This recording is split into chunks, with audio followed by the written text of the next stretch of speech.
بالله من الشيطان الرجيم. بسم الله الرحمن الرحيم. الحمد لله رب العالمين، والصلاة والسلام على سيد الأنبياء والمرسلين، حبيب إله العالمين أبي القاسم محمد، صل على محمد وعلى آله الطيبين الطاهرين، سيما بقية الله في الأراضين. قال الله تعالى في كتابه الكريم: بسم الله الرحمن الرحيم. أم حسبت أن أصحاب الكهف والرقيم كانوا من آياتنا عجبا. درود بھیجو محمد وآل محمد، صلی علی محمد وآل محمد. پروردگار عالم کا انتہائی احسان، انتہائی لطف و کرم، خدا تعالیٰ کا شکر ہے اس نے ہمیں آگہی نصیب فرمائی، شعور نصیب فرمایا. اس عقل و شعور کے ذریعے سے قرآن اہل بیت اطہار علیہ السلام کی ہدایت کو سمجھنے کے قابل بنایا. کروڑوں اربوں لوگوں کے ابھی بھی قرآن کی تعلیمات کو نہیں سمجھ پائے ہوں گے، اہل بیت اطہار علیہ السلام کے مقام کو نہیں پہچان پائے ہوں گے. پروردگار عالم کا لطف و کرم، اس نے ہمیں اور آپ کو قرآن و اہل بیت کی معرفت نصیب فرمائی، سید الشہداء کی محبت نصیب فرمائی، اس پر شہزاد پر بیٹھنے کا موقع نصیب فرمایا. خدا کے حضور دعا کرتے ہیں، خدایا سید الشہداء کی عظمت کے صدقے میں مرتے دموں تک ہمیں ان کے بہترین چاہنے والوں میں قرار فرما. قیامت تک ہماری تمام نسلوں کو قرآن و اہل بیت کے وفاداروں میں قرار فرما. اہل بیت اطہار کے وارث کے ظہور کا دن دیکھنا نصیب فرما. ان کی نصرت اور نصرت کی راہ میں شہادت نصیب فرما. تمام دعاؤں کی قبولیت کے لیے وقت کے امام کے نظر لطف کو حاصل کرنے کے لیے درود بھیجیں محمد و آل محمد. صلی علی محمد و آل محمد. پروردگار عالم وہ قادر متعال ہے جس کے لیے اس کی قدرت کو سمجھنا ہمارے لیے ممکن نہیں ہے. ہم خدا متعال کی قدرت کو، اس کے اوصاف کو سمجھ سکیں. حقیقت یہ ہے کہ خدا کی کسی بھی صفت کو کما حق ہو، جیسا کہ اس کا حق ہے، سمجھنا ہمارے لیے ممکن نہیں ہے. ہم لوگ محدود ہیں، فکر کے اندر بھی محدود ہیں. مثال کے طور پر اگر ہم سوچیں کہ خدا کی قدرت کیا ہے، زیادہ سے زیادہ اپنے اندازے کے مطابق خدا کی قدرت کو سوچ پائیں گے، اس سے زیادہ ہم نہیں سوچ پائیں گے. خدا کا علم کتنا ہے ہم نہیں سوچ سکتے، اپنے محدود ذہن سے سوچتے ہیں. بالکل ایسے جیسے کوئی بچہ ہوتا ہے، اگر آپ اس بچے کو کہیں کہ بھئی خدا بزرگ ہے، خدا مثلا طاقتور ہے، وہ بچہ ذہن میں کیا سوچنے لگتا ہے؟ نعوذ باللہ تعالیٰ کسی بادشاہ کو سوچنے لگتا ہے، جیسے کوئی بادشاہ ہے جو بہت طاقتور ہے. اب اسے آپ کہیں کہ بھئی خدا کسی کا محتاج نہیں ہے، تو اس کو سمجھ میں نہیں آتا مثلا کسی کا محتاج نہیں ہے مطلب کیا ہوا اس کا. اسی طرح ہم لوگ ہیں، ہم خدا تعالیٰ کے بارے میں چونکہ ہم ماہر نہیں ہیں، کچھ چیزیں سمجھ پاتے ہیں، کچھ چیزیں سمجھ نہیں پاتے. اب مثلا زیادہ تر انسانوں کے ساتھ، ہم جیسوں سب کے ساتھ یہ مشکل رہتی ہے ہم سے کوئی یہ کہے یہ سوچو خدا ہمیشہ سے ہے، تو ہم لوگوں نے چونکہ ہم ہر چیز کو ٹائم کے اندر سوچا ہوتا ہے، 1 سال، 100 سال، 1 ارب سال، 20 ارب سال مثلا، اس سے زیادہ تو نہیں سوچ پاتے ہم۔ پوری یہ جو نظام ہے ہماری دنیا کا، اس کو بنے ہوئے مثلا اگر بگ بینگ کے بعد سے سوچیں تو بیان کرتے ہیں 13 ارب سال، 14 ارب سال، اس سے زیادہ نہیں ہے۔ تو اب مثلا ہم خدا کو سوچیں کہ وہ ہمیشہ سے ہے، تو ہمیں سمجھ میں نہیں آتا ہمیشہ سے ہونے کا مطلب کیا ہے، ہم اس بات کو نہیں سمجھ پاتے۔ اسی طرح ہم سے جب خدا متعال فرماتا ہے کہ تم ہمیشہ باقی رہو گے، یہ بھی ہمیں سمجھ میں نہیں آتا۔ ہمیں کیا سمجھ میں آتا ہے؟ ہمیں یہ سمجھ میں آتا ہے ایک جگہ سے شروع ہو، ایک جگہ پہ ختم ہو، یہ ہمیں سمجھ میں آتا ہے، چونکہ ہم دنیا کے رہنے والے ہیں۔ یہ دنیا ایک جگہ سے شروع ہوئی ہے، ایک جگہ پہ ختم ہو جائے گی، تو ہمارا دماغ ایسے ہی سوچتا ہے۔ تو ہمیں یہ سب چیزیں خدا کے اوصاف میں سمجھ میں نہیں آتی۔ تو اب نہیں سمجھ میں آتی کا مطلب کیا ہے؟ اس کا مطلب یہ ہے کہ اگر ہم اپنے دماغ سے سوچیں گے تو غلطیاں کریں گے۔ ہم خدا متعال کے بارے میں جب سوچیں گے تو غلطیاں کریں گے۔ تو اس کا راستہ کیا ہوتا ہے؟ اس کا راستہ یہ ہوتا ہے کہ ہم یہ سوچیں کہ بھئی قرآن کریم نے اللہ کو کیسے دکھایا ہے، اہل بیت کی روایات نے خدا متعال کا اظہار کیسے کیا ہے۔ اس سے پھر ہمیں مدد ملتی ہے کہ ہم یہ سمجھنے کی کوشش کریں کہ پروردگار عالم کیسا ہے، خدا متعال کی قدرت کس قسم کی ہے۔ اب یہ جو خدا متعال ہے، اس نے کائنات خلق کی ہے امتحان کے لیے۔ یہاں پہ تھوڑی سی ایک باریکی ہے، وہ آپ کی خدمت میں عرض کروں گا، اور انشاءاللہ موضوع پر توجہ دیں گے۔ درود بھیجے گا محمد و آل محمد، صلی علی محمد و آل محمد۔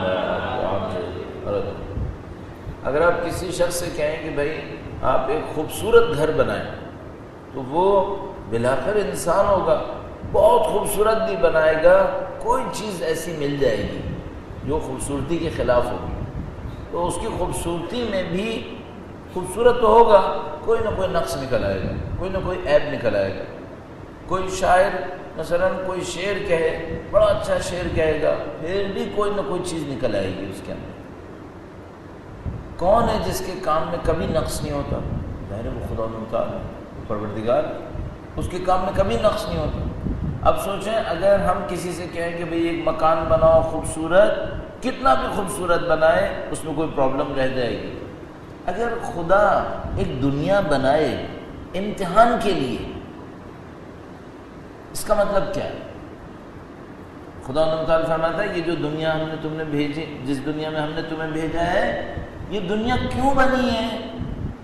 یہ صرف امتحان کے لیے بنی، صرف امتحان کے لیے۔ اس کا مطلب کیا ہے؟ اس کا مطلب یہ ہے کہ اس دنیا کے ذرے ذرے کے ذریعے سے ہم امتحان کیے جائیں گے، ذرے ذرے کے ذریعے سے۔ مثلا وہ جو میں نے مثال خوبصورتی کی دی نا، اس کو ایک اور طریقے سے عرض کرتا ہوں۔ مثلا آپ کسی باورچی سے کہیں، کھانا بنانے والے سے کہیں، کوک سے کہیں کہ بھائی مجھے ایک کھانا بنا کے دو جو مثلا فلاں بیماری کا علاج کر لے، تو وہ بنائے گا کھانا، فلاں بیماری کا علاج بھی ہو جائے شاید، لیکن اس میں کچھ چیزیں ایکسٹرا بھی ہوں گی، مزے کی خاطر، اس کی خاطر، اس کی خاطر۔ آپ اس سے پوچھیں گے اس سے بھی علاج ہوگا؟ وہ کہے گا نہیں، اس سے علاج نہیں ہوگا، وہ جو حصہ ہے نا اس سے علاج ہوگا۔ تو آپ کہیں اس سے بھی تو علاج ہونا چاہیے، تو کہے گا نہیں یہ میں نہیں کر سکتا، اتنا حصہ علاج کا ہے، اتنا حصہ ایکسٹرا ہے۔ آپ کسی سے کہیں اسکول بنائیں جس سے ہر چیز بچے کو کچھ سکھائے۔ اب آپ اس سے کہیں گے بھائی یہ پلر کیوں ہے، اس سے بچہ کیا سیکھے گا؟ تو وہ کہے گا یہ بچے کو سکھانے کے لیے نہیں، بلڈنگ کھڑی کرنے کے لیے۔ تو آپ کہیں اس سے بھی تو بچے کو کچھ سیکھنا چاہیے، تو وہ کہے گا نہیں یہ بلڈنگ کے لیے ہے، بچے کو سکھانے کے لیے اور چیزیں ہیں۔ یہ ہم انسان ہیں، محدود ہیں، ایک چیز پہ توجہ دیتے ہیں، 100% وہ نہیں کر سکتے۔ لیکن خدا کیسا ہے؟ خدا ایسا نہیں ہے۔ اگر خدا فرما رہا ہے یہ زندگی ہم نے امتحان کے لیے بنائی ہے، اس کا مطلب کیا ہے؟ اس کا مطلب یہ ہے کہ زیرو سے لے کر کہیں سے بھی شروع کرو، کہیں تک بھی چلے جاؤ، ہر چیز میں امتحان ہوگا، ہر چیز میں امتحان ہوگا۔ تو مثلا ہم سے کوئی یہ کہہ سکتا ہے کہ کیا ہر سیکنڈ میں امتحان ہوگا؟ ہاں، ہر سیکنڈ میں امتحان ہوگا، ہر چیز سے امتحان ہوگا، ہر چیز سے امتحان ہوگا۔ کیوں؟ خدا کہہ رہا ہے میں نے یہ دنیا امتحان کے لیے بنائی ہے۔ اگر خدا کہہ رہا ہے کہ دنیا امتحان کے لیے بنائی ہے، اس کا مطلب ہے ہر چیز امتحان کے ذریعہ بنے گی۔ اب ایک مثال عرض کرتا ہوں آپ کی خدمت میں، درود بھیجے گا محمد و آل محمد، صلی علی محمد۔ میں اور آپ اپنی زندگی کا جائزہ لیں۔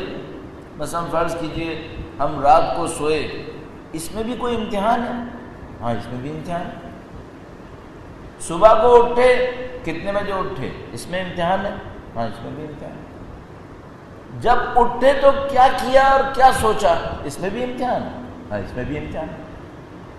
اٹھنے کے بعد جو کام آپ کر رہے ہیں، جو ہل بھی رہے ہیں نہیں بھی ہلیں، سوچ رہے ہیں، اس میں بھی امتحان ہے۔ مثلا فرض کر لیتے ہیں بھائی میں دوپہر 5 بجے ایک جگہ بیٹھا تھا اور میں 10-15 منٹ تک وہیں بیٹھا رہا بلا مقصد، اس میں بھی کوئی امتحان تھا؟ ہاں اس میں بھی امتحان تھا۔ کیا تھا امتحان؟ تم نے زندگی کے 15 منٹ کہاں گزارے؟ کیوں؟ امام نے فرمایا ہر ایک سانس جو تم لیتے ہو یہ تمہیں موت سے ایک قدم نزدیک کرتا ہے۔ سوچ سمجھ کے کام کرو۔ دیکھو موت تو معین ہے نا۔ مثلا فرض کرو ایک آدمی کی زندگی یہ ہے کہ اس نے 60 سال زندہ رہنا ہے۔ اب مثلا یہ آدمی ہو گیا 50 سال کا، اب یہ جو ایک سانس لے رہا ہے کیا مطلب ہے اس کا؟ اس ایک سانس میں موت سے ایک قدم اور نزدیک آیا۔ تو امتحان کس بات کا تھا؟ امتحان اس بات کا تھا کہ تمہارے پاس صرف 10 سال رہ گئے، تم نے زندگی میں کیا کیا ہے؟ سوچ سمجھ کے کام کرو۔ ہر چیز امتحان ہے، سوچنا بھی امتحان ہے، بالکل سوچنا بھی امتحان ہے۔ آپ کیا نیت سے سوچ رہے ہیں؟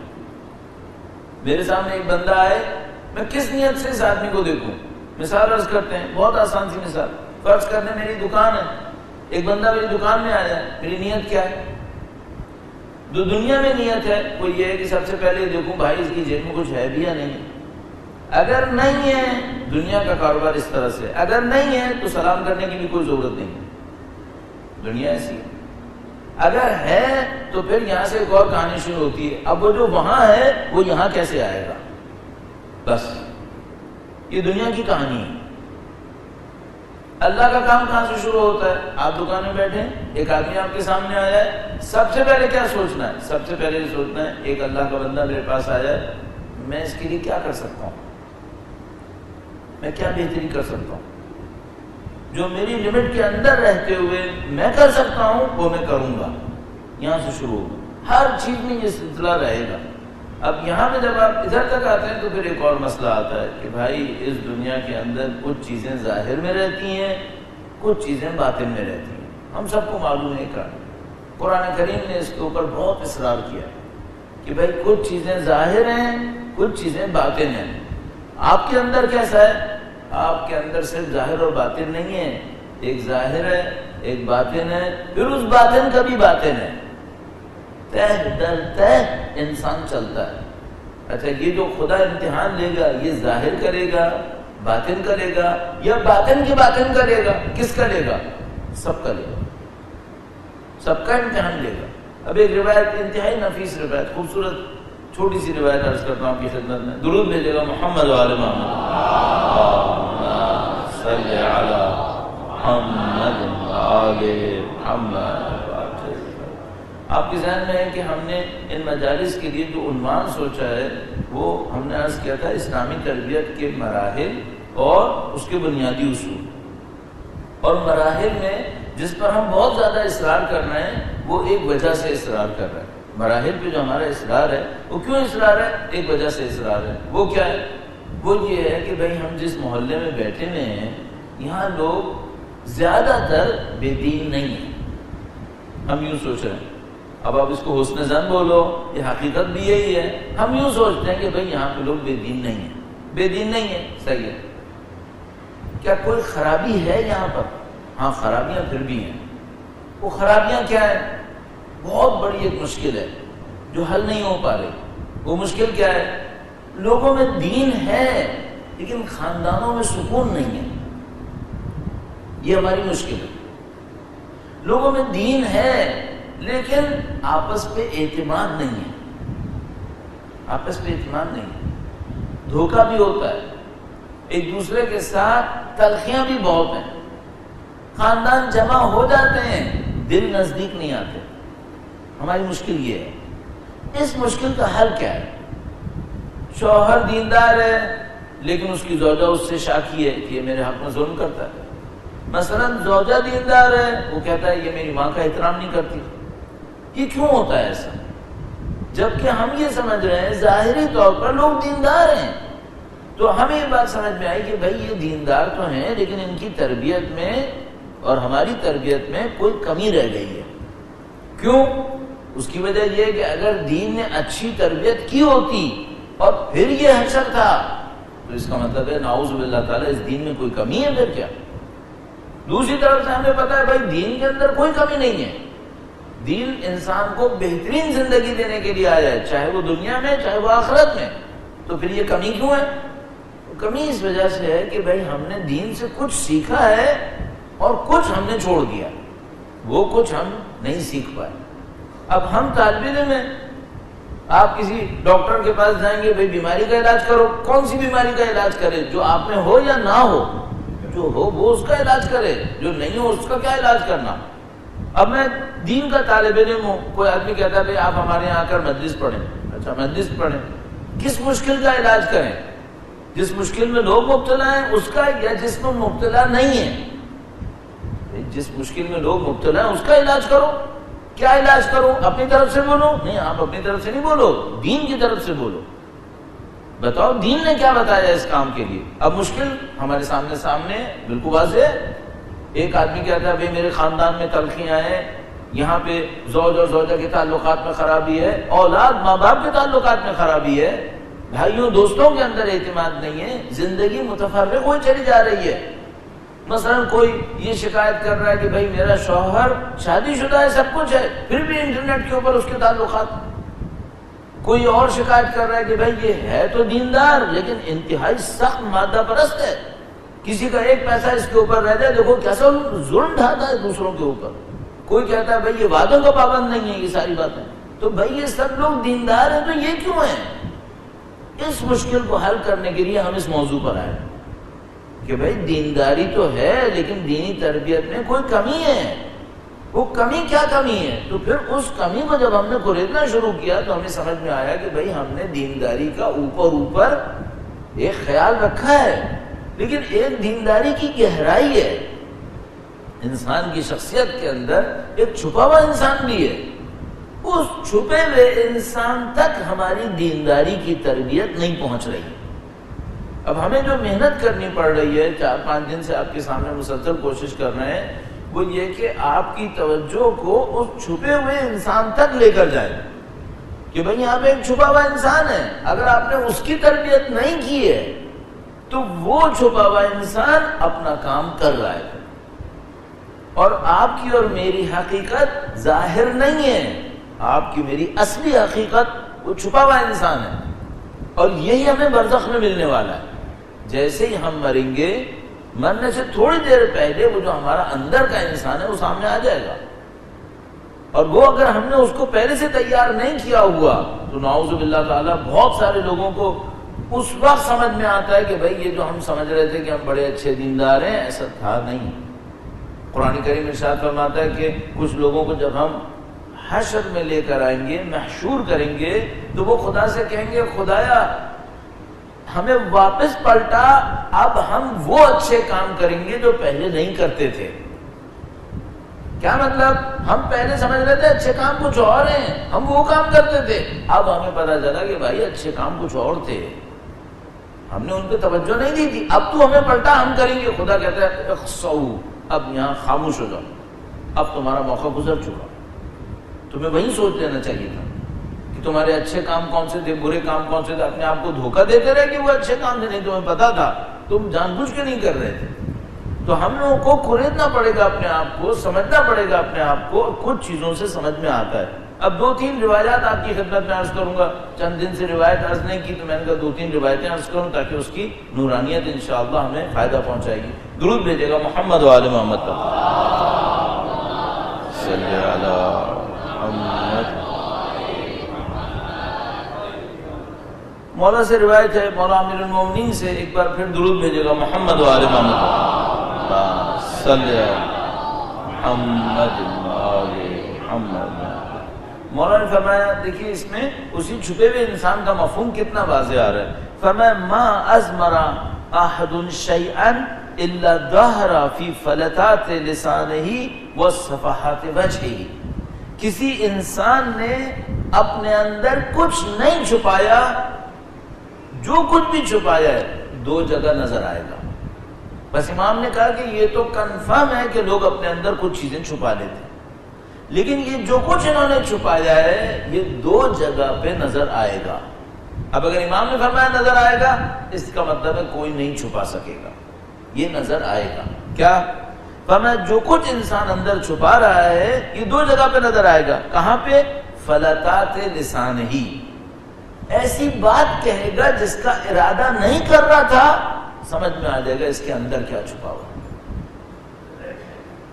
سوچتا کچھ اور تھا، چاہتا تھا لوگوں کو مثال کے طور پر کچھ اور کہے، این ٹائم پر وہ حقیقت سامنے آ گئی جو اندر چھپی ہوئی تھی. مثلا یہ کب ہوتا ہے؟ مثلا جب غصے میں ہوتا ہے، سامنے اظہار کرتا رہے گا تم میرے دوست ہو، تم میرے یہ ہو، میں وفادار، تم میرے یہ اور ساتھی اور سب کچھ. اچانک پتہ چلا کسی دن غصہ آیا اور اس کو سنائے گا کہ میں تو تمہیں پہلے سے ہی یہ سمجھتا تھا اور یہ تھا اور وہ تھا. اچھا 15 منٹ کی بات کیا گیا، یہ میں نے کیا کر دیا، یہ میں نے کیا کیا، اندر جو تھا وہ اگل دیا سارا.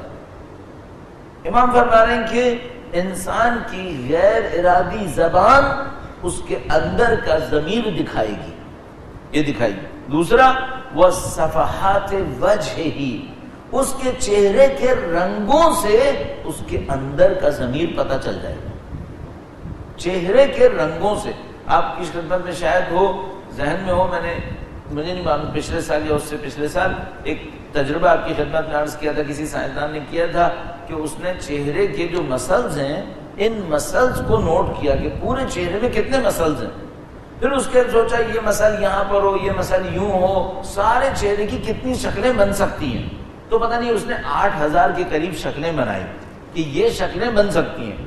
اس کے بعد اس نے ایک ایک شکل سے انسان کے ضمیر کو ڈھونڈنے کی کوشش کی کہ اگر یہ مسل یہاں ہو، یہ مسل یہاں ہو، اس کا مطلب یہ ہے. اسے ڈھونڈا ان کو. اور اس کے بعد وہ کیا کام کرتا تھا؟ وہ اتنا سا کام کرتا تھا کہ اب جیسے میری ویڈیو بن رہی ہے نا، اس میں 1 سیکنڈ میں پتہ نہیں کتنے فریم ہوں گے، یہ تو کیمرے پہ ڈیپینڈ کرتا ہے.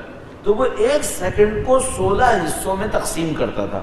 1 سیکنڈ کو جب وہ 1 سیکنڈ کو 16 حصوں میں تقسیم کرتا تھا تو اب میں 1 سیکنڈ میں 16 دفعہ چہرہ بناؤں، آپ کو تو سمجھ میں بھی نہیں آئے، مجھے تو سمجھ میں بھی نہیں آئے گا کوئی یہ کام کرے، لیکن کیمرے میں تو ریکارڈ ہوا ہے.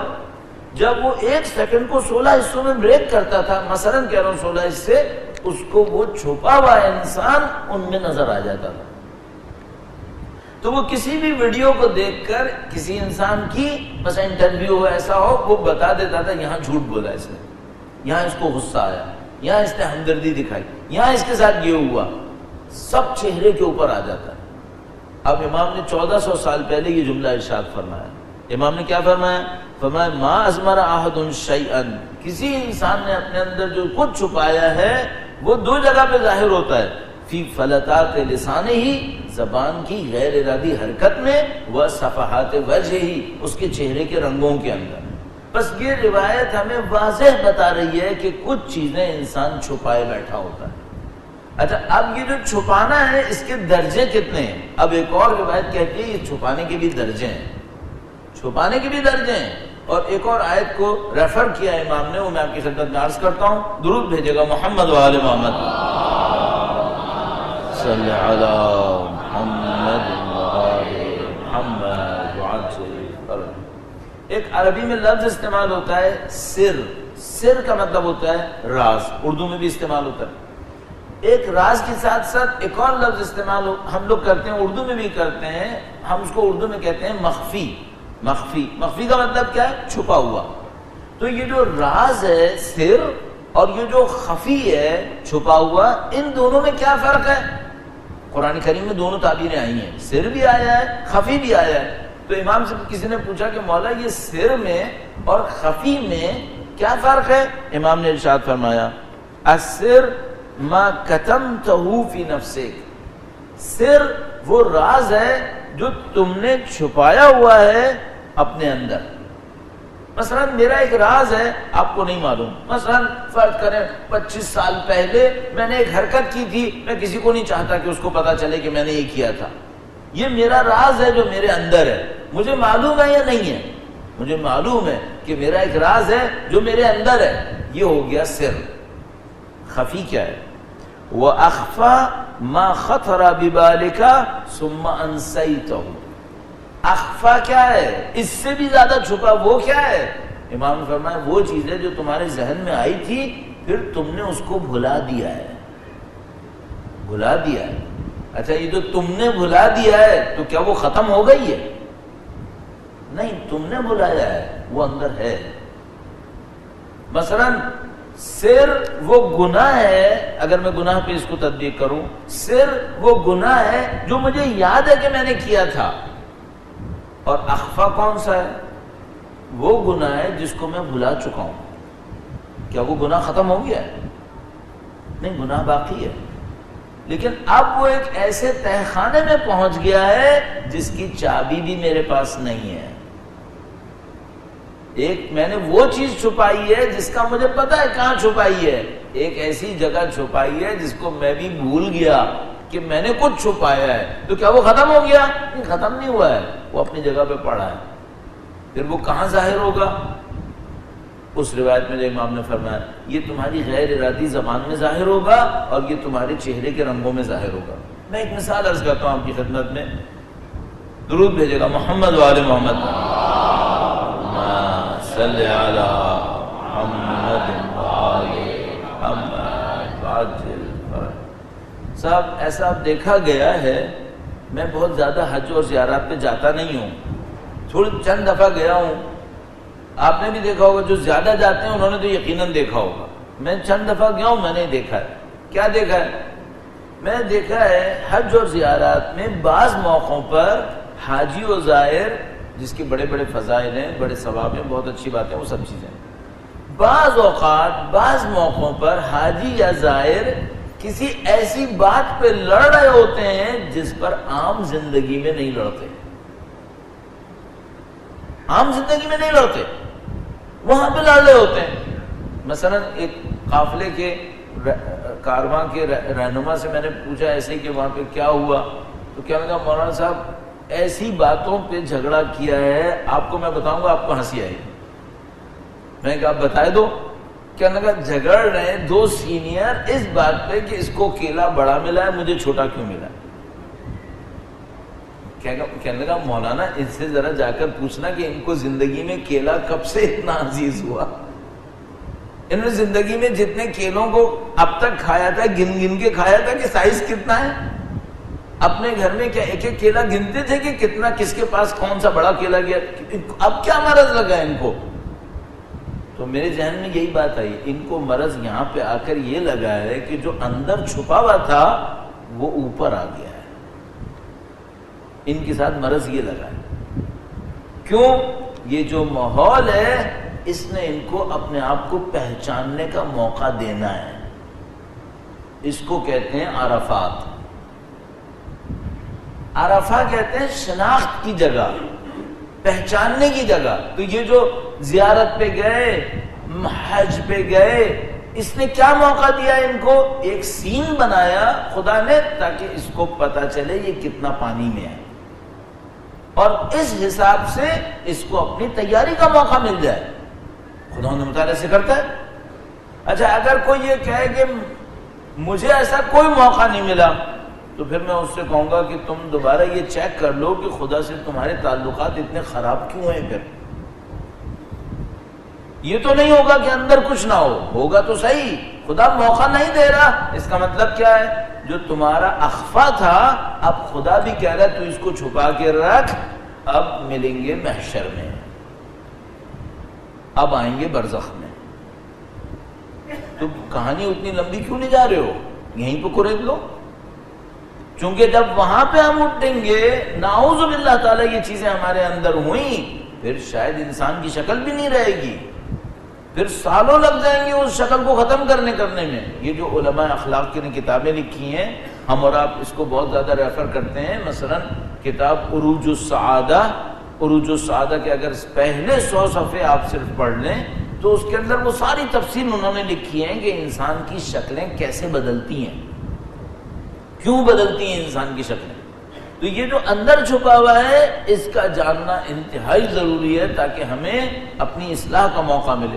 جب اس کو صحیح کرتے ہیں تو اور بھی ہمارے بہت سارے مسائل حل ہوتے ہیں۔ وہ کون سے مسئلے حل ہوتے ہیں؟ ایک اور پوائنٹ آپ کی خدمت میں عرض کرتا ہوں، درود بھیجے گا محمد و آل محمد۔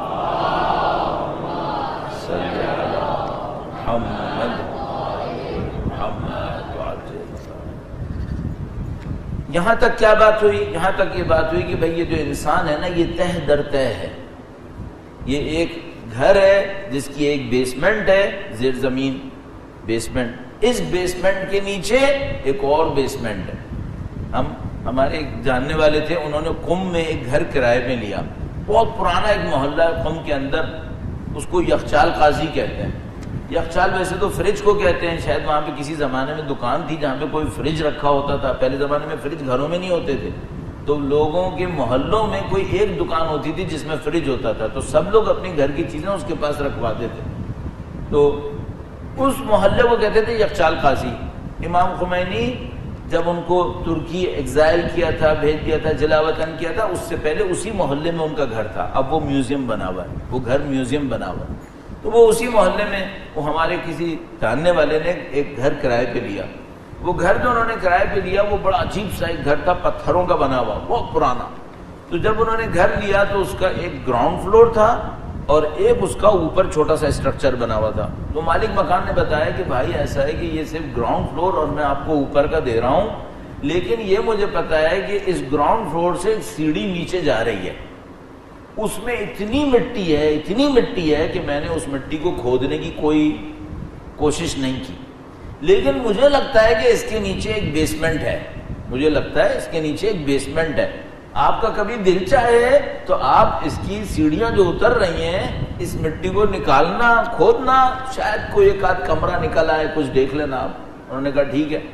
اب وہ بھی ہوشیار آدمی، انہوں نے کہا تو سب سے پہلے تو میں یہی کروں گا کہ میں اس کی مٹی کھودتا ہوں، اس میں نکلے گا کیا۔ انہوں نے جناب مٹی کھودی، میں اس گھر میں کافی کئی دفعہ رہ چکا ہوں، انہوں نے جب مٹی کھودی تو پتہ چلا بھائی کچھ نہیں ہے، 2 کمرے اور بہت بڑے بڑے اس بیسمنٹ کے اندر تھے مٹی سے بھرے ہوئے، اب پتہ نہیں کتنے 100 سال سے وہاں مٹی جمع ہو رہی تھی، اللہ جانتا ہے۔ تو وہ جناب علی کھودا کھادا اس کے اندر سے تو پتہ چلا 2 کمرے بنے ہوئے ہیں، پورے بہت اچھے پتھر کے بنے ہوئے تھے بیسمنٹ کے اندر۔ بڑے خوش ہوئے جناب۔ اس کے بعد دیکھا کہ وہ جو اندر والا کمرہ ہے اس کے اندر دیوار میں ایک تاخچہ بنا ہوا ہے۔ انہوں نے کہا یہ تاخچہ ہے، اس میں بھی کوئی داستان ہے کیا؟ اس تاخچے کو جو مٹی ہٹانا شروع کی پتہ چلا اس کے نیچے ایک اور راستہ جا رہا ہے۔ انہوں نے کہا بس بھائی ایسا ہے، 2 کمرے ایکسٹرا مل گئے، اب اس سے زیادہ کھودنے کی میری بھی ہمت نہیں ہے، اب پتہ نہیں اس کے نیچے اللہ جانے کچھ اور چیز نکل آئی تو اللہ مالک ہے۔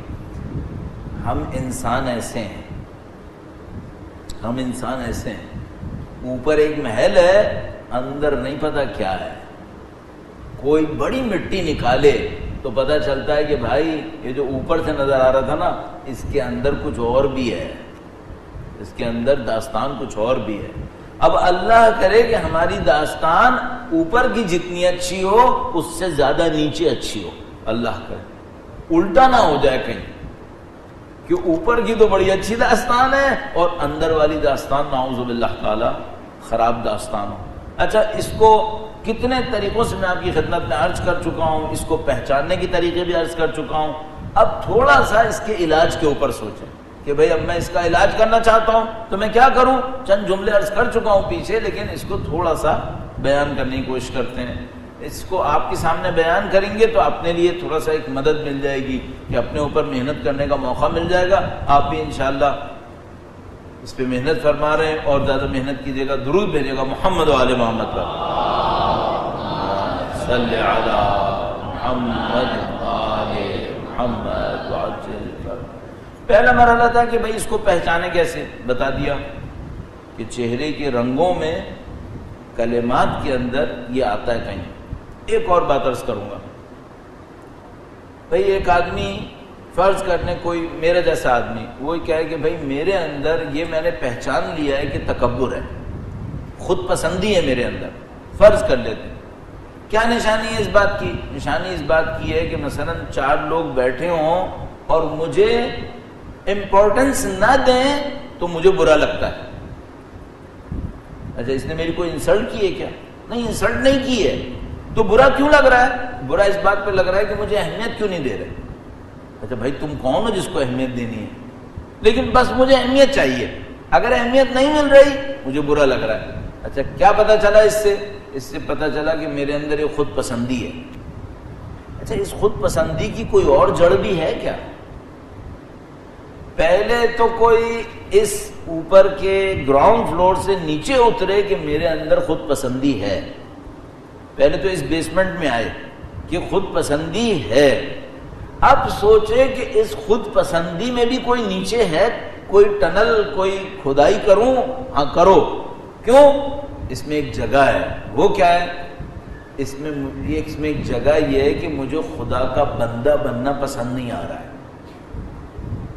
اگر میں نے یہ تسلیم کیا ہوتا کہ میں خدا کا بندہ ہوں تو میرے اندر خود پسندی کیوں آئی تھی؟ آیا خدا کے بندے کو اس طرح ہونا چاہیے؟ ایک آدمی کے اندر تکبر ہے، پہلے تو وہ کھودے اتنا کہ اس کو پتا چلے کہ میرے اندر ایک بیسمنٹ ہے تکبر کے نام کی، پھر اس تکبر کو کھودے تو اس کو ایک اور بات پتا چلے گی، وہ کیا؟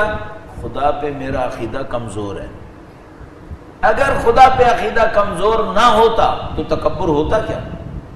نہیں، تکبر نہیں ہونا چاہیے۔ اب دیکھیے روایت نے ہمیں کتنی مدد دی ہے اس کام کو کرنے کے لیے۔ روایت عرض کرتا ہوں آپ کی خدمت میں، مولا امام ششم امام جعفر صادق علیہ السلام سے، صلی علی محمد امام فرما رہے ہیں کہ جو ظاہر میں نظر آتا ہے اس کا ایک باطن میں ایک اور سبب ہوتا ہے۔ فرمایا ما من رجل تکبر او تجبر الا لذلۃ وجدها فی نفسہ، جب بھی کوئی شخص تکبر کرتا ہے، جب بھی کوئی شخص دوسروں کے اوپر ظلم کرتا ہے، جبر کرتا ہے، 2 مورد فرمائے امام، جب بھی کوئی شخص ظلم کرتا ہے، جب بھی کوئی شخص تکبر کرتا ہے تو اس کی وجہ کیا ہوتی ہے؟ اس کی وجہ ایک پستی ہے جو اس کے نفس کے اندر موجود ہے۔ اس کے نفس میں اگر وہ پستی نہ ہوتی، اس نے تکبر نہیں کرنا تھا، اس نے جبر نہیں کرنا تھا۔ اب مثلا کوئی آدمی سمجھ جاتا ہے کہ میں تھوڑا سا بے رحم ہوں، کہاں سمجھ میں آتا ہے؟ مثلا فرض کرنے ایک آدمی نے مجھ سے ایک وعدہ کیا، سچے دل سے وعدہ کیا تھا، سچے دل سے پورا کرنا چاہتا ہے، کسی بھی مجبوری میں پھنس گیا ہے، مجھے بھی سمجھ میں آ گیا ہے کہ یہ مجبوری میں پھنس گیا ہے، میں اس پہ رحم کرتا ہوں یا اکڑ جاتا ہوں؟ زیادہ تر تو دنیا کسی کو مجبوری میں پھنسا دیکھتی ہے تو پھر مزے لیتی ہے اس سے، اس کو ذلیل کریں گے، اس کو رگڑ کے رکھ دیں گے ہماری عوامی زبان کے اندر۔ اچھا یہ جو بے رحمی دکھا رہا ہے اس کی روٹس کہاں پر ہیں؟ اس کی روٹس یہ ہیں کہ اس کو خدا کا رحم نہیں چاہیے، اس کو ارحم الراحمین کا رحم نہیں چاہیے۔ اگر اس کو خدا کا رحم چاہیے ہوتا تو یہ خدا کے بندوں کے ساتھ جبر کرتا ہی، ظلم کرتا ہی۔ ایک اور جملہ اس کے ساتھ لگاتا چلوں، علاج میں مدد دیتا ہے، وہ کیا ہے؟ آپ کو خدا کی کسی بھی صفت سے پکارنا ہو، یہ دعائیں آپ دیکھ لیں، ہمارے پاس آپ کے پاس دعائیں ہیں، دعاؤں کے اندر اللہ کے اوصاف کا تذکرہ ہوتا ہے، یا ارحم الراحمین، یا کریم، یا غفور، یا فیاض، یا عادل، اتنی صفات کا تذکرہ ہوتا ہے۔ آپ کو جب بھی خدا کی کسی صفت کو پکارنا ہو وہ صفت اپنے اندر تھوڑی سی لے آؤ، پھر خدا کو پکارو۔ اب مثلا میں نے خدا سے کہنا ہے یا غفار، ہے وہ جو بخشنے والا ہے۔ ذرا اپنی زندگی میں دیکھنا، تم کسی کو بخش سکتے ہو؟ ابھی کسی کو بخشنے کا کوئی پوائنٹ ہے تمہاری زندگی میں؟ بخش دو، پہلے بخش دو اور اس کے بعد کہو اے غفار مجھ پہ رحم کر دے۔ اب وہ خدا سنے گا۔ کیوں سنے گا؟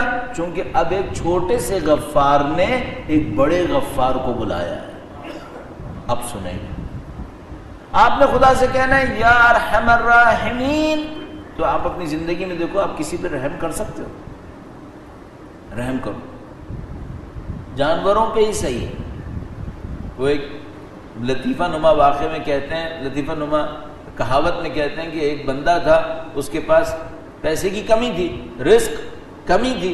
ایک تو ایک مسئلہ یہ بھی ہے کہ رزق اور پیسے کا فرق کیا ہے، اس کو ہم کئی دفعہ عرض کر چکے ہیں، نہیں عرض کریں گے ابھی یہاں پہ، لیکن بہرحال اس کو پیسے کم مل رہے تھے۔ وہ گیا کسی اپنی دانش میں پیر کے پاس اور اس سے جا کر کہا کہ میرے پاس پیسے نہیں ہیں، مجھے چاہیے کہ میں چاہتا ہوں میرا پیسہ بڑھ جائے۔ اس نے کہا جاؤ ہر روز 40 بھوکوں کا پیٹ بھرو۔ اس نے کہا اچھا، اس نے کچھ کہنا چاہا، اس نے کہا نہیں بس جاؤ باہر جاؤ۔ وہ باہر آ گیا، اب اس کا موڈ خراب ہوگا، باہر آ کے کسی نے پوچھا اس نے کیا کہا، کہنے لگا وہ عجیب آدمی ہے، میں اس کو بولنے گیا تھا میرے پاس پیسے نہیں ہیں، میں فقیر ہوں، وہ الٹا مجھے 40 بھوکوں کی ذمہ داری بھی ڈال گیا اور بول رہا ہے 40 بھوکوں کا پیٹ بھرو۔ تو اس نے کہا کہ بھر لو، کہنے لگا پیسے نہیں ہیں میرے پاس، کہنے لگا اس نے انسانوں کا تھوڑی کہا ہے، چڑیا کا بھر لو، بھوکے کا پیٹ بھرنے کو کہا ہے نا، چڑیا کا بھر لو۔ آج چڑیا کا بھرو، کل خدا دے گا، پھر انسان کا بھی بھر لینا۔ بڑھو تو صحیح، کچھ کرو تو صحیح، رحم دکھانا ہے نا۔ میرے پاس کچھ نہیں ہے کچھ کرنے کے لیے، جانور پہ رحم دکھاؤ۔ چونٹی کوئی پس گئی ہو نا، اس کو اٹھا لو، وہاں سے سائڈ میں کر دو، کچھ کرو، جذبہ تو لاؤ، پھر خدا دینے والا ہے، معاملہ کہیں سے کہیں پہنچا دے گا۔ ہم لوگ کو یہ سمجھ میں نہیں آتا، ہم لوگ بغیر صفتوں کے خدا کو پکارنا چاہتے ہیں۔ بھائی یہ کیسے ہو سکتا ہے؟ اگر تم پکار رہے ہو ارحم الراحمین اور خود تمہارے اندر رحم نہیں ہے، ارحم الراحمین تمہارے اوپر کیسے توجہ دے گا؟ کیوں توجہ دے؟ تم پہ وہ صفت ہی نہیں ہے جس سے تم پکارتے ہو، تو تھوڑا سا تو لے کر آؤ۔ ہم لوگوں کو یہ کرنا چاہیے، اگر ہم یہ کرنا شروع کریں اب خدا متعال لطف فرمائے گا۔ تو مثال کے طور پر کیا کریں؟ اپنی بیماریوں کو پہلے تو یہ پہچانیں کہ بھائی یہ ہمارے اندر کوئی بیسمنٹ ہے یا نہیں ہے، زیر زمینی ہے یا نہیں ہے، بیسمنٹ کو آئیڈینٹیفائی کریں۔ مثلا خود پسندی ہے، تکبر ہے، فنا ہے۔ مثلا گاہ کبھی کبھی کسی وجہ سے اور بعض اوقات بغیر کسی وجہ کے جھوٹ بول دیتا ہوں۔ بھائی کیوں بولتے ہو؟ جھوٹ حرام نہیں ہے کیا؟ ہاں جھوٹ حرام ہے۔ قیامت میں جو جھوٹ بولتا ہے اسے آگ نہیں لگے گی؟ ہاں لگے گی۔ تو کیوں بولتے ہو؟ بس ایسے۔ اچھا یہ ہو سکتا ہے کہ کوئی شیطانی کام کر رہا ہو بس یوں ہی؟ یہ جو کہہ رہا ہے نا بس یوں ہی، اس کا مطلب ہے اس کی ایک بیسمنٹ ہے، اس کو اس کی چابی نہیں مل رہی ہے۔ اس کی ایک بیسمنٹ ہے، اس کو چابی نہیں مل رہی ہے کہ میری بیسمنٹ میں کھول کے جا کے دیکھیں یہاں پہ ہے کیا اندر، اس کو چاہیے۔ اب اس کے ساتھ خدا کیا کرے گا؟ اگر یہ خدا سے یہ کہے کہ خدایا میری بیماریوں کا علاج کر دے، تو اب کیا کرے گا؟ خدا اس کو ایک دفعہ زور سے جھٹکا مارے گا، زور سے جھٹکا مارے گا اور کہے گا کہ اتنا جھٹکا مارے گا کہ اس کو بیسمنٹ کی چابی مل جائے کہ بھائی تو جھوٹا ہے اور دیکھ یہ تیرے جھوٹ نے تیرے ساتھ کیا کیا ہے، اب پہچان لے کہ جھوٹا ہے۔ پھر جب یہ پہچان لگا جھوٹا ہے اور دیکھو اس جھوٹ کی وجہ سے یہ ساری مصیبت آئی ہے، اب اس کے پاس چانس ہے اپنے آپ کو صحیح کرے۔ تو میں اپنے آپ سے ایک اور جملہ کہوں گا، اس سے پہلے کہ خدا جھٹکا مارے میں خود نہ بیسمنٹ ڈھونڈ لوں، اس سے پہلے کہ مجھے خدا جھٹکا مار کے کہے کہ بھائی یہ کر یہ کر یہ کر، اس سے پہلے خود ہوشیار ہو جاؤں، خدا سے مانگ لوں۔ تو یہ بات اس طرح سے ہم اپنے ذہن کو سمجھا سکتے ہیں۔ تھوڑا سا اپنے نفس کے اوپر پاؤں رکھے اور اپنی خرابیوں کو تلاش کرنے کی کوشش کریں تو اسے پتہ چل جائے گا۔ کئی روایات آپ کی خدمت میں اس سلسلے میں بیان ہو گئیں، شاید ایک روایت اور عرض کرنا چاہ رہا ہوں، درود بھیجے گا محمد و آل محمد صلی اللہ محمد۔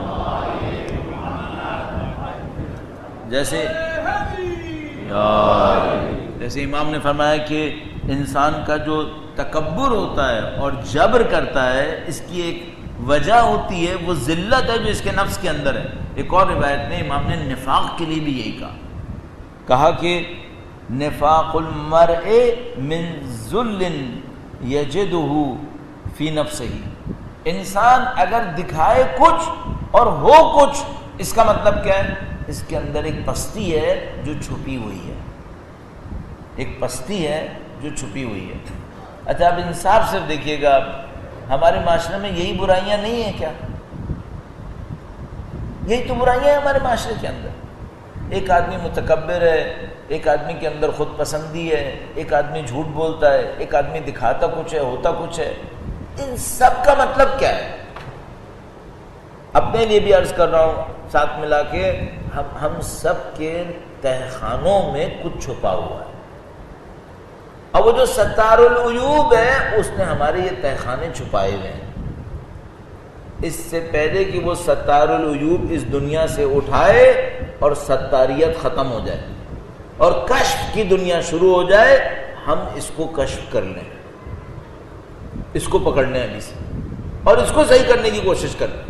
اور اس کا طریقہ میں نے عرض کر دیا، پوائنٹس کافی حد تک آپ کی خدمت میں عرض کر دیے۔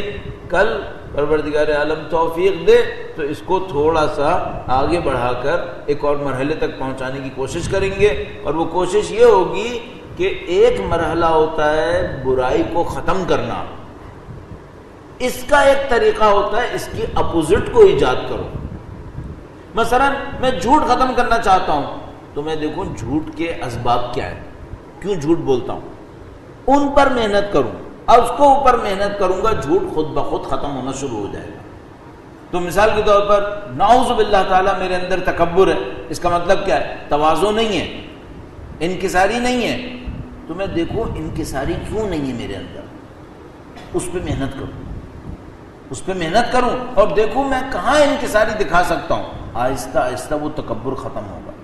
تو عزیزان محترم، یہاں تک آتے ہوئے آپ کی زحمت تمام کروں، ایک بس درخواست کروں گا، تھوڑا سا کبھی موقع پر بیٹھ کر، ویکینڈ بھی ہے، کل چھٹی بھی ہے، تھوڑا سا بیٹھ کر اس کو قرید لیں، میرے اندر کوئی خرابی ہے یا نہیں، اس کو تھوڑا سا قرید، پھر اس کے بعد اگلا معاملہ شروع ہوگا کہ جا کے دیکھیں کہ یہ جو خرابی ہے اس کی تہ میں اور کیا ہے۔ اچھا ایک بس اصولی طور پر ایک بات اور عرض کر دوں، بات سے بات نکل رہی ہے لیکن عرض کرتا چل جاؤں، ہر اخلاقی خرابی کے پیچھے عقیدے کی کوئی کمزوری ہوتی ہے، ہر اخلاقی خرابی کے پیچھے عقیدے کی کوئی کمزوری ہوتی ہے۔ کیا مطلب؟ اگر قیامت پہ یقین ہوگا نا، جھوٹ نہیں بولے گا، اگر خدا پہ یقین ہوگا تکبر نہیں کرے گا، کسی کو ذلیل نہیں کرے گا، اگر خدا پہ یقین ہوا۔ بس یہ کلی اصول اپنے ذہن میں رکھ لیجئے گا، ہر اخلاقی برائی کے پیچھے عقیدے کی کوئی کمزوری ہے، ورنہ یہ اخلاقی خرابی نہیں آنی تھی۔ درود بھیجے گا محمد و آل محمد، صلی علی محمد و آل محمد وعجل فرجہ۔ اللہ اکبر، یا رسول اللہ، یا تمام نمازیں جتنے بھی یہاں بیٹھے، بچہ بچے جتنے بیٹھے، ان کی سب کی مسجد کی قبولی کے لیے، ان کی صحت کے لیے، تندرستی کے لیے، امام زمانہ بلند سے بلند اللہم صلی علی محمد محمد وعجل۔ یہ کہ پروردگار نے توفیق دی کہ آپ اور ہم اس فرش عزا پر بیٹھے ہیں، اس کی برکتیں ملاحظہ فرما رہے ہیں۔ میں ہر مجلس کے شروع میں اپنی ذمہ داری سمجھتا ہوں کہ خدا کا شکر بجا لاؤں کہ اس نے ہمیں فرش عزا پہ بٹھایا ہے، یہ ہماری ذمہ داری ہے۔ کیوں بھائی؟ اگر یہ فرش عزا پہ ہم نہ آتے تو جو اسلام ہمیں سیکھنے کو مل رہا ہے، اہل بیت کی تعلیمات ہمیں سیکھنے کو مل رہی ہیں، یہ کہاں سے ملتی پھر؟ محروم رہ جاتے۔ اور دیکھیے آپ اپنی زندگی میں کتنے مشغول ہوں گے، میں اپنی زندگی میں کتنا مشغول ہوں گا، ہمیں تو اپنے نفس کے اوپر محنت کرنے کا موقع ہی نہیں ملتا۔ تو یہ کس کے صدقے میں یہ موقع ملا ہے؟ امام حسین کے صدقے، سید الشہداء کے پاکیزہ خون کے صدقے، سید الشہداء کی قربانیوں کے صدقے، ان کی آل اولاد کی قربانیوں کے صدقے، پاکیزہ ترین انسان جمع ہوئے ایک جگہ کے اوپر، ایسے ایسے جو اربوں انسانوں کے اوپر بھاری تھے اخلاق میں، فضائل میں، وہ جمع ہوئے اور انہوں نے اپنی ساری زندگی موت سید الشہداء کے لیے وقف کر دی۔ بس انہوں نے یہ طے کیا کہ اب ہم زندہ ہیں تو حسین کے لیے اور مریں گے تو حسین کے لیے۔ یہ جو ہم کہہ رہے ہیں نا انی سلم لمن سالمکم حرب لمن حاربکم ولی لمن والاکم، یہ سب سے پہلے اصحاب امام حسین نے کہا ہے، سب سے پہلے انہوں نے کہا۔ وہ جمع ہوئے اور انہوں نے جمع ہو کر سب سے پہلے اعلان کیا کہ دیکھو اب حسین کا لشکر چاہے 100 بھی نہ ہو، لیکن جس سے حسین جنگ کریں گے ہم اس سے جنگ کریں گے۔ اب ہم کٹ مرے تو مر گئے، بقول حضرت زہیر بن قین کے کہ مثلا جب شب عاشور سید الشہداء نے کہا کہ چلے جاؤ تو وہ کھڑے ہوئے، انہوں نے کہا کہ یا حسین اگر 1000 دفعہ بھی ہمیں جلائیں گے اور ماریں گے اور ہماری خاک اڑائیں گے ہم کہیں نہیں جائیں گے، ہم آپ کے ساتھ واپس آئیں گے، ہم کہیں نہیں جانے والے۔ عزیزو یہ اہل بیت نے ہمیں سکھایا ہے کہ تم لوگ اپنی زندگیوں کو ایسے بناؤ، لیکن یہ راستہ بڑا کٹھن راستہ تھا، بڑا سخت راستہ تھا، ہم سب کو پتا ہے۔ کیا تھی اس راستے میں سختی؟ جو بھی سید الشہداء کے ساتھ چلنے والے تھے ان کو پتا تھا کہ سید الشہداء کے سامنے جو دشمن ہے یہ بنی امیہ ہے۔ بنی امیہ عام انسان نہیں ہے، یہ جانوروں کے اوپر انسانوں کا چہرہ لگا ہوا ہے۔ یہ عجیب جملہ تھا جو سید الشہداء نے ارشاد فرمایا۔ کربلا کی طرف گامزن تھے، ایک موقع پر خواب دیکھا اور گویا انا للہ پڑھا، تو جو کوئی نزدیک آئے اور پوچھا کہ کیا ہوا مولا، تو فرمایا کہ میں نے دیکھا میرا جسم کربلا میں ہے اور بھیڑیے اس کی طرف بڑھ رہے ہیں، بھیڑیے بڑھ رہے ہیں۔ خاص کر عمر 7 کو ایک عجیب پست حالت میں امام نے دیکھا، تو سب کو پتا تھا یہ بنی امیہ ہیں، یہ بنی امیہ انسانوں جیسا کام نہیں کریں گے، یہ شیطانوں جیسا کام کریں گے۔ اس کی نشانی کیا ہے؟ زہیر بن قین جب سید الشہداء سے مل کر واپس اپنے خیمے میں آئے تو بڑے خوش، مسرور اور چہرے سے بالکل تازگی، اور اپنے تمام ماننے والوں سے کہا، چلنے والوں سے کہا کہ تم میں سے جس کو جانا ہے چلا جائے، میں حسین کے ساتھ جاؤں گا، اب میں حسین کے ساتھ ہوں اور میرا قافلہ ان کے ساتھ ہوگا، جس کو چلنا ہے چلے اور جس کو جانا ہے چلے جائیں۔ اس کے بعد جب لوگوں نے یہ سنا، کچھ چلے گئے، کچھ زہیر کا ساتھ دینے کے لیے رک گئے۔ اس کے بعد وہ اپنے گھر والوں کے پاس آئے اور ان سے کہا کہ دیکھو میں نے یہ ارادہ کیا ہے کہ میں امام حسین کا ساتھ دوں گا، اب میں آیا ہوں تاکہ تمہیں طلاق دے دوں اور تمہارا معاملہ ختم ہو جائے۔ تو اس نے کہا کہ تم نے بڑا اچھا کیا کہ امام حسین کا ساتھ دو گے، لیکن مجھے کیوں جدا کرتے ہو؟ اس نے عجیب جملہ کہا زہیر نے کہا کہ مجھے معلوم ہے یہ بنی امیہ ہیں، جب ہم لوگ شہید ہو جائیں گے نا تو یہ تم لوگوں کو اسیر بنائیں گے، یہ تمہیں اسیر بنائیں گے، یہ تمہیں درباروں میں لے کر جائیں گے، یہ بازاروں میں لے کے جائیں گے۔ میں برداشت نہیں کر سکتا کہ میں تو شہید ہو جاؤں اور تم اس مشکل میں پھنس جاؤ۔ تو اس مومنہ نے کیا کہا؟ اس مومنہ نے کہا کہ زہیر میں نے سنا ہے کہ حسین اپنی بہن کو بھی لے کر آئے۔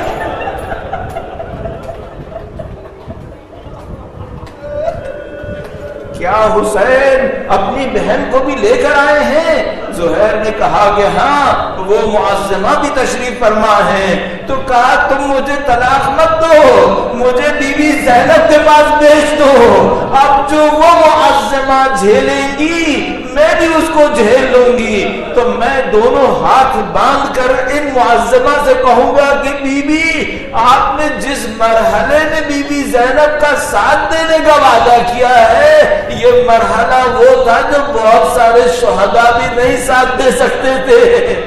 شب عاشور حضرت قاسم نے امام حسین سے کہا کہ چچا آپ سب کو بتا رہے ہیں کہ تم کہاں شہید ہوگے، کہاں شہید ہوگے، آپ نے میرا نہیں بتایا کہ میں کب شہید ہوں گا۔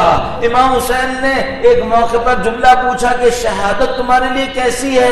بچے نے کہا کہ شہد سے زیادہ شیریں ہے۔ اس کے بعد امام حسین نے کہا کہ بیٹا قاسم تم بھی شہید ہو جاؤ گے، اور نہ صرف تم شہید ہوگے بلکہ 6 مہینے کا علی اصغر بھی شہید ہو جائے گا۔ اب جو قاسم نے سنا کہ 6 مہینے کا علی اصغر شہید ہوگا تو ہاشمی غیرت آ گئی اور کہا چچا کیا دشمن ہمارے خیموں تک آئیں گے؟ اب امام حسین قاسم کو کیا بتائیں کہ بیٹا خیموں میں آگ لگ جائے گی، مخدرات ایک خیمے سے دوسرے خیمے میں جائیں گے، اس موقع پر کوئی نہ ہوگا، صرف ایک سید سجاد ہوں گے، وہ ان تمام مسائل کو جھیلیں گے۔ الا لعنت اللہ علی القوم الظالمین وَسَيَعْلَمُ الَّذِينَ ظَلَمُوا أَيَّا مُنْقَلَبٍ يَنْقَلِبُونَ۔ ماتم حسین۔